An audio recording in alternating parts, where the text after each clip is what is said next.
All right, guys, so for our mobility today, we're going to do adductor rocks and rotations just to get a little bit of the adductors open up there, and then we're going to do frog stretch, PAILs and rails, which should get pretty spicy.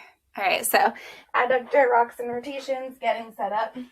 Okay, my knee, and then my legs out to the side here. My toes are about in line with my knee. I'm just going to sink back until I find a stretch.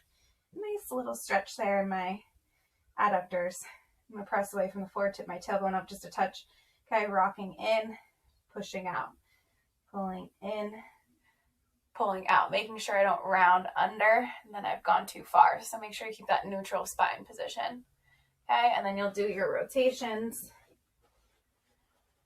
tipping the toes up, pressing them to the ground.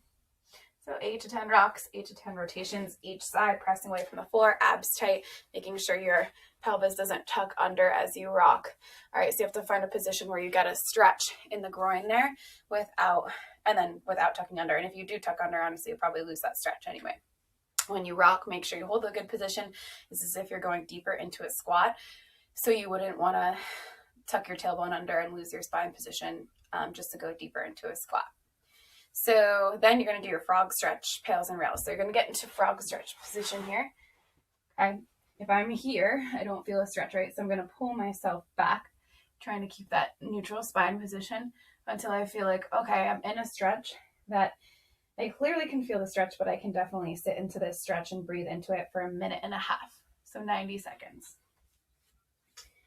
After those 90 seconds of just breathing into our bellies through our nose, exhale, just relaxing deeper into the stretch. We're going to start our PAILs and rails contraction. So I'm going to breathe into my belly, fill it with air. I'm going to press away from the floor through my shoulders. And then I'm going to start pushing my knees into the ground as if there's an object between my legs that I have to squeeze, like a ball between my legs that I have to squeeze. I'm going to increase that contraction over the course of 10 seconds. Then I'm going to hold my maximal effort, maximal contraction for 10 seconds.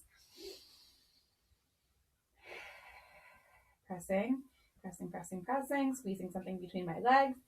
Then after 10 seconds of holding that maximal contraction, I'll breathe into my belly, fill it with air. Try to pick my knees up off the ground as hard as I can. Really try to open up that position. Pick my legs up off the ground for 10 seconds as hard as I can. And then I'm going to relax, hopefully a little bit deeper into the stretch after that. I'll relax deeper into the stretch for about 20 seconds, and then I'll repeat the contraction 2 more times. So that's going to get spicy, but it hopefully will help us open up our hips for straddle work.